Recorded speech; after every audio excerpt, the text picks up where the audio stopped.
saludamos a quienes están al tanto de este portal de Media Telecom con esta sección de entrevistas a líderes, especialistas de la industria de las telecomunicaciones. Y hoy nos sentimos pues muy contentos porque vamos a hablar con alguien que ha tenido una estrecha colaboración con Media Telecom a través de sus diversos artículos especializados sobre la materia jurídica de las telecomunicaciones, y de quien no dejamos de aprender con sus tweets, por supuesto, y con estas investigaciones que él ha llevado a cabo, obviamente como parte de sus actividades, labores que lleva a cabo su despacho especializado en temas del sector de las telecomunicaciones. Salomón Padilla, gracias por aceptar Muchas gracias por la invitación. Esta entrevista. Yo creo que de entrada, Salomón, quisiera que nos platicaras cómo surge esta Asociación de Redes de Telecomunicaciones de Cable de México, que es, digamos, una asociación que tú has representado, que te ha distinguido públicamente, porque obviamente también tú llevas a cabo una tarea, digamos, mucho más discreta como abogado de la industria, pero públicamente te identificamos como parte de esta asociación. ¿Quiénes la integran y cómo surge? Bueno, la ARTM, Asociación de Redes de Telecomunicaciones de México, la integran 33 grupos de empresarios que son propietarios de redes de telecomunicaciones en áreas suburbanas y rurales. Básicamente son empresarios de televisión por cable y también dan servicio a algunos de ISP, servicio de internet, a sus comunidades, empresarios locales que invierten en redes de telecomunicaciones en su localidad y que en algún momento vieron la necesidad de reunirse por no sentirse representados por la CANITEC en este caso, ¿no? La Cámara Nacional de la Industria de las Telecomunicaciones por Cable. 33 empresas. ¿Algunos nombres de estas empresas? Bueno, de los más conocidos estamos a Televisión por Cable Rosarito, a la gente de Puerto Vallarta, también tenemos a la gente en Jalisco, Tepatitlán. Son de las poblaciones más grandes que prestan el servicio. Es decir, estamos hablando sobre todo de pequeños empresarios de la televisión por cable. Y esto hay que recalcarlo porque generalmente cuando pensamos en la televisión por cable, asociamos directamente a Televisa, a Megacable, bueno, Televisa a través de Cablevisión y recientemente con estas adquisiciones que ha hecho, a Megacable, pero la industria de la televisión por cable está como que, independientemente de estos grandes grupos, hay muchas empresas pequeñas. Así es. ¿Ustedes las representan a la mayoría de ellas o hay otras que no pertenecen ni siquiera a esta asociación ni a la CANITEC? Yo creo que hay algunas que no pertenecen a ninguna de las dos asociaciones, en este caso. Bueno, el otro es una cámara informal, nosotros somos una asociación. Y quisiera puntualizar que dentro de estos 33 grupos de empresarios se da servicio a más de 100 poblaciones. Si mal no recuerdo, son 115 poblaciones. Entonces son empresarios pequeños, pero no es un servicio pequeño, por así decirlo, ¿no? No, pues estamos hablando finalmente de una cobertura importante de estos empresarios de la televisión por cable. ¿En qué año surge la asociación? La asociación surge en 2009. En 2009, pues bueno, tiene relativamente reciente. poco. Finales de 2009, principios de 2010 empiezan sus primeros, su operación ya en forma, pero es relativamente joven. ¿Tú los representas? Sí, yo soy el abogado de la Hay asociación. Un presidente de la asociación. Hay un presidente y yo soy el vicepresidente de la asociación. De acuerdo. ¿Y quién es el presidente? Jesús Villaseñor. Jesús Villaseñor. Que es Televisión por Cable TV. ¿De dónde, perdón? Tepatitlán. De Tepatitlán. Tepatitlán de Morelos, Jalisco, para ser más exacto. ¿Por qué decidieron crear esta asociación? Bueno, parte importante fue defender los intereses de los medianos y pequeños prestadores de servicios de televisión restringida, en este caso. Nosotros visualizamos un movimiento hacia la consolidación, pero no una consolidación natural del mercado, sino una consolidación en el sentido estricto de de poderes e intereses económicos muy marcados. Entonces, ante esa situación y ante la falta de representatividad, pues decidimos juntarnos para hacer un frente común en relación con esto, con relación con el contenido. Que implican es el contenido, el must carry, la red de Comisión Federal, todo ese tipo el acceso a los proveedores, todo ese tipo de situaciones. Cuando te refieres a este factor, digamos, económico, ¿te refieres fundamentalmente a Televisa y a Megacable? Bueno, me refiero fundamentalmente a la política o a la falta de política pública del gobierno que ha permitido que Televisa y Megacable tengan la mayoría de la participación del mercado de televisión por cable en México. Televisión por cableado estamos hablando. Sí, que hoy ya llega, si sumamos, digamos, a los dos grupos, estamos hablando de un 80%. Más o menos, 77, 76, 77 por ahí en televisión restringida cableada. Fundamentalmente en dos grupos de interés.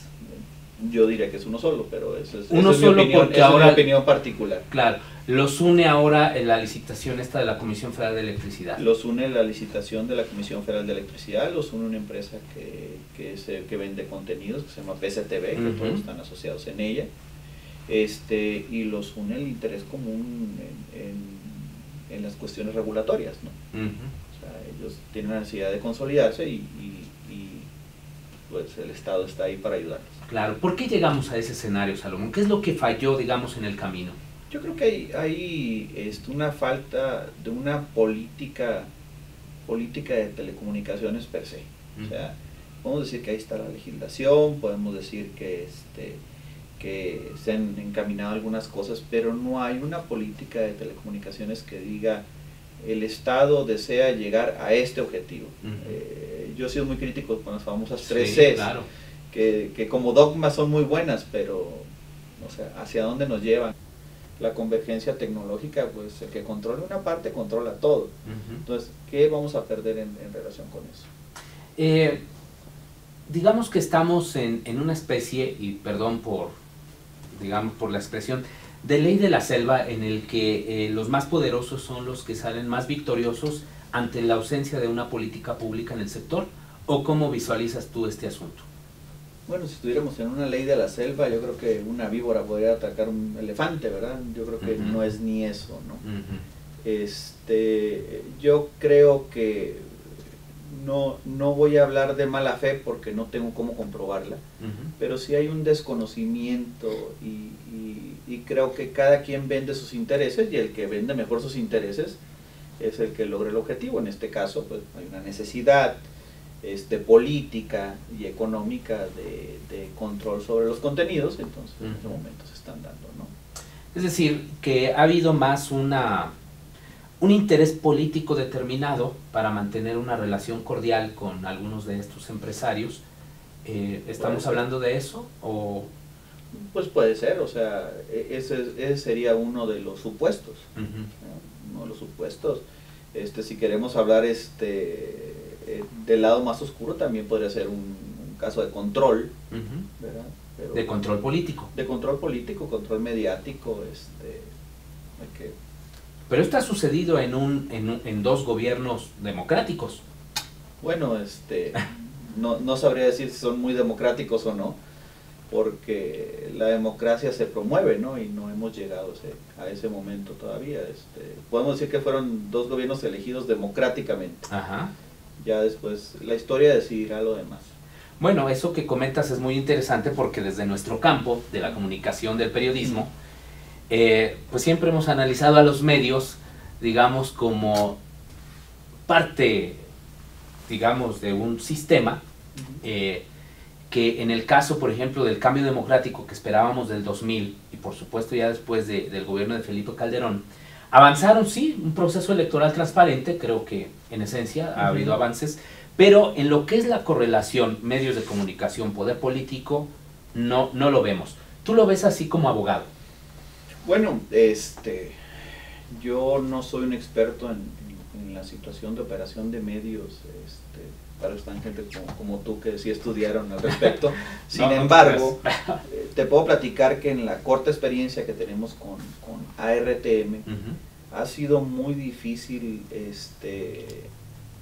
ha sido muy difícil puntualizar los elementos que hemos platicado, precisamente porque hay una correlación entre el medio y el control del medio. O sea, si nosotros hacemos un análisis de qué medio le pertenece a quién y con quién está asociado, pues vamos a quedar con muy poquitas gentes operando realmente los medios, ¿no? O sea, no hay mucho que decir. Te voy a dar un ejemplo: Milenio. Milenio, fuera, la percepción general es que es un medio independiente, ¿sí? Sin embargo, últimamente hemos visto que varios de sus articulistas se han salido precisamente por no sentir que es un medio independiente, ¿no? Y porque existe una relación de negocios, ¿verdad?, entre Milenio, Televisa, Multimedios. Entonces se va haciendo una cascada y no sé, creo que en México todavía no hemos llegado al nivel entre la ética periodística y la independencia del medio, ¿no? Yo creo que todavía es demasiada la necesidad de correlación entre qué va a decir la nota y qué se va a vender en el medio. Pero es una opinión que está fundamentada simplemente en lo que tú ves, digamos, como analista también del sector. En una experiencia de muy corto plazo de trato con los medios, ¿no? ¿Cuáles son los problemas fundamentales a los que se enfrenta esta asociación, los pequeños cableros?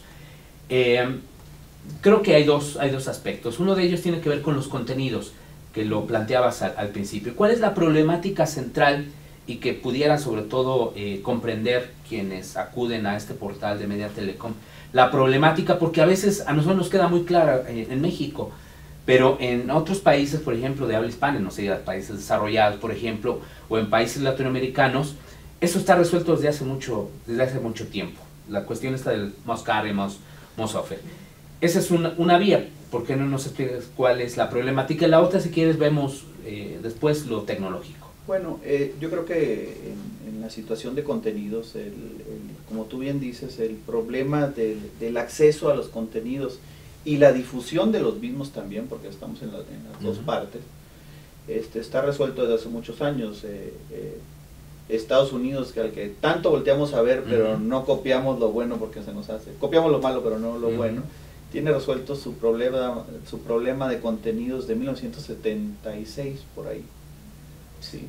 Con el must offer, must carry y may carry, que son las tres opciones, y las tiene las tres operando al mismo tiempo, ¿sí? Entonces, nada más que ahí la situación de mercado se dio de una manera muy diferente a la que se dio en México, ¿sí? Ahí las empresas de televisión por cable, voy a poner por ejemplo la ciudad de Los Ángeles, se situó en el centro de la ciudad de Los Ángeles y fue creciendo y fue saliendo hacia las afueras. La ciudad de Los Ángeles es tan amplia en área metropolitana como la Ciudad de México, y resulta que las empresas de radiodifusión, en este caso las televisoras, no alcanzaban a bañar toda la ciudad, ¿sí? Pero el cablero sí llegaba a todos lados. Entonces decía ABC, CBS, NBC, el que fuera, KPBS, incluso la televisión pública en Estados Unidos, llegaba y le decía, me tienes que transmitir. Y el cablero decía, no, yo transmito lo que yo tengo. Inclusive el cablero producía sus contenidos locales, entonces no le permitía el acceso a la difusión a la empresa de televisión, televisión abierta. Entonces esto vino en un juicio y determinó la FCC que las empresas de televisión por cable tenían la obligación de pasar a las empresas de televisión abierta, ¿sí? Siempre y cuando le pagaran sus costos, ¿sí? Que hubiera capacidad técnica y que les pagaran sus costos. Bueno, esa fue una situación. Después tuvimos el problema con las radiodifusoras, ¿sí? Entonces las radiodifusoras tampoco llegaban a todos lados, pero ahí se consideró más importante y más de interés público que el mensaje de las radiodifusoras llegaran a todos lados, porque era una noticia más rápida, más abierta, en caso de emergencia. Entonces obligaron a las cableras a transmitir la